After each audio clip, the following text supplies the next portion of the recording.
What's up, everyone? Welcome back to my reaction channel. I'm about to react to Resident Evil Requiem, the final preview. Let's check this out. Let's go.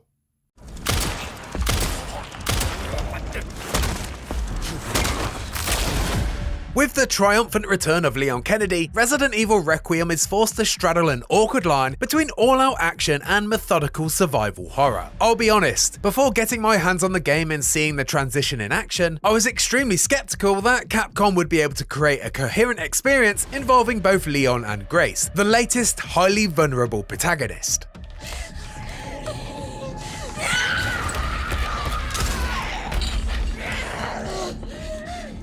Hey, over here. The switching between their polar opposite styles sounds jarring, which is almost never a good thing. And although it's been a while, it's not like we haven't been burned by Capcom's desire to push the series towards action before.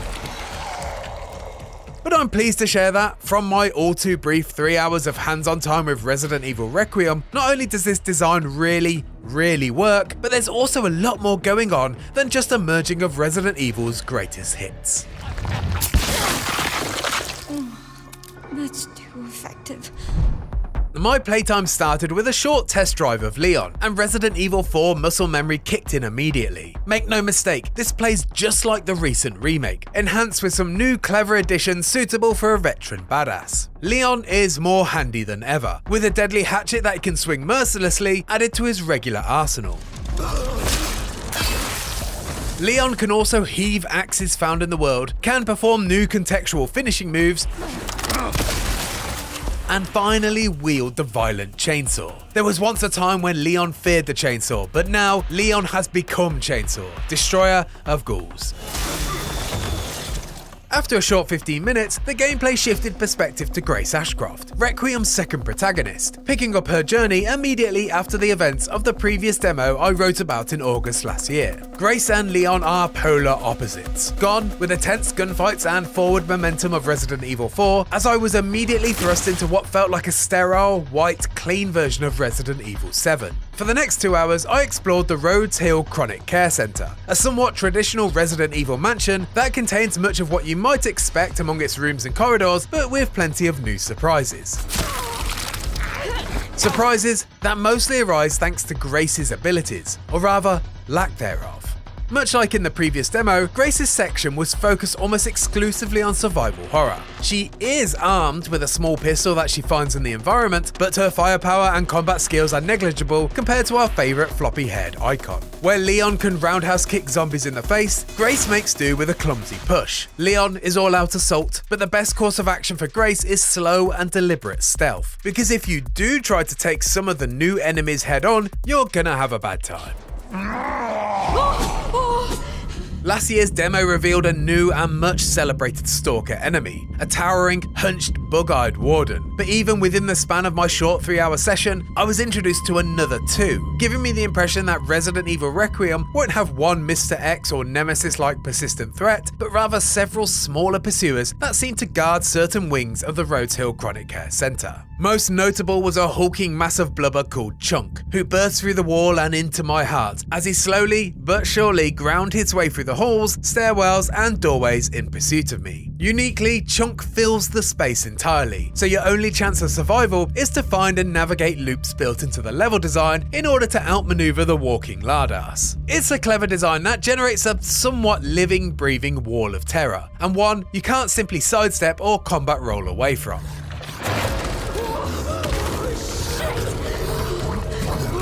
Much like the stalker I escaped last year, Chunk is cleverly implemented into the context of traditional safe rooms. Where the room's bright light caused the previous stalker pain, Chunk simply can't physically squeeze his sheer mass through the door, making sure that there's a logical in-world justification for a room of respite. As well as Chunk, I also ran into a 7-foot-tall hulking unit masquerading as a chef, who, until he noticed me, was completely focused on his chopping chores. This soon-to-be stalker wasn't yet in searching mode, rather he was fulfilling, I assume, his pre-infection duties. And this kind of behaviour isn't unique to the chef. It turns out in Resident Evil Requiem, the traditional zombie fodder is just as much a star of the show. You see, zombies not only talk now, but also have their own personalities. The undead are no longer unfortunate generic lost souls, but rather husks that retain a smidge of living personalities, hanging out in the space that they once occupied. There's the lounge singing Shrieker in the bar area, who, before being alerted, entertains herself by belting out a ditty.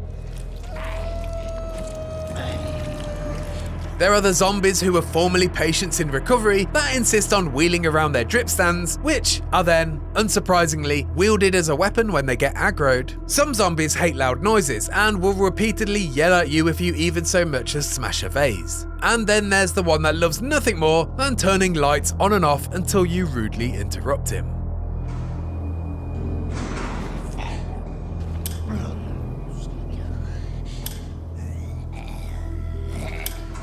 If it's not clear by now, Resident Evil Requiem, aside from being packed with action and fear, is also now funny, something that the series has never, at least intentionally, achieved before. As Grace creeps around the hospital, there's the continual threat that around every corner awaits horror, or laughter, or sometimes even both. When you can hear the undead nattering away in a room you know you have to enter to achieve your next objective, it's hard to know whether to be scared or have a good chuckle. On paper, this sounds like it could be awful. I'm aware of that, but honestly, it's so good. I laughed so hard when I caught one particular dopey zombie red-handed, both literally and figuratively, lifting a large and importantly red canister to throw my way. I'm sure you can imagine what happened next. The zombie fodder isn't just around to entertain and quickly be disposed of though. As Grace, the undead are a significant threat, always moving a little faster than you anticipate. Their fallen corpses also pose a significant conundrum, as they have the ability to turn into blister heads, a reinvention of Resident Evil Remake's Crimson Heads for a new generation, that reanimate with a bulbous cranium and become significantly tougher to take down.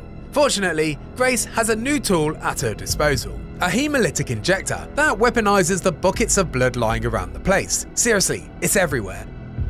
Creating a lethal injection that can be used as a preventative measure against blister heads when injecting a fallen enemy, and as a stealth attack against anything that's still moving. Beyond the new enemy types, playing as Grace does feel familiar if you've played either Resident Evil 7 or Resident Evil 2, although obviously it leans more towards the latter if you choose to play as Grace in third person. You're exploring a huge mansion with locked doors, there are obtuse puzzles to solve, antique coins to find that can upgrade your equipment, Mr. Raccoons to shoot, safe rooms with a typewriter for saving and a storage box for inventory management, and so forth. Leon, however, can brute force open certain doors that Grace can't, and is far more aggressive with combat compared to Grace's methodical stealth. You can also choose to play as Leon in first person, though after a brief dabble, it felt very unnatural to do so. I can't help but think Capcom built the game with Leon in third person and Grace in first person in mind, but it's hard to complain about more choice, despite knowing deep down the development team surely had a preference. My demo ended with a second, all too short stint as Leon, which allowed me to revisit sections of the care center I'd previously experienced with Grace. Interestingly, this section demonstrated perhaps my favourite element of this hybrid experience. Leon is also exposed to some of the tougher combat encounters that I'd suffered through as Grace, although the perspective, much like my viewpoint of choice, is very different. When I met Chunk as Grace, I immediately retreated and was forced into a game of cat and mouse. The threat is intimidating and encourages you to tread lightly. As Leon, however, emboldened by my newly acquired shotgun, I felt instantly trigger happy, unloading shells right up into Chunk's face and launching hatchet attacks on his head as part of a fight that felt somewhat reminiscent of the El Gigante encounters in Resident Evil 4. To Grace, Chunk and his fellow creeps are stalkers. To Leon, they're targets. This ethos was reaffirmed when taking on a wave of blisterheads with Leon at the end of my playtime. With Grace, I waited patiently for a stealth attack opportunity. With Leon, I was hurling hand grenades and throwing axes for fun.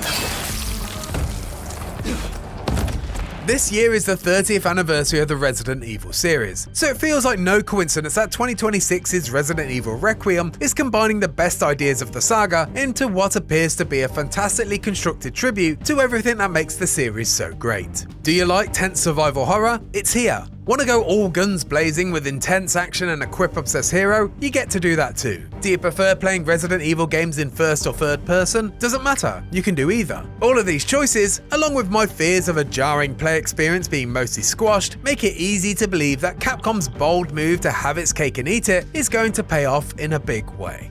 If you liked that video and want to find out more about Resident Evil Requiem, why not check out my previous preview where I discuss another Stalker enemy in great detail. And for everything else, be sure to stick with IGN.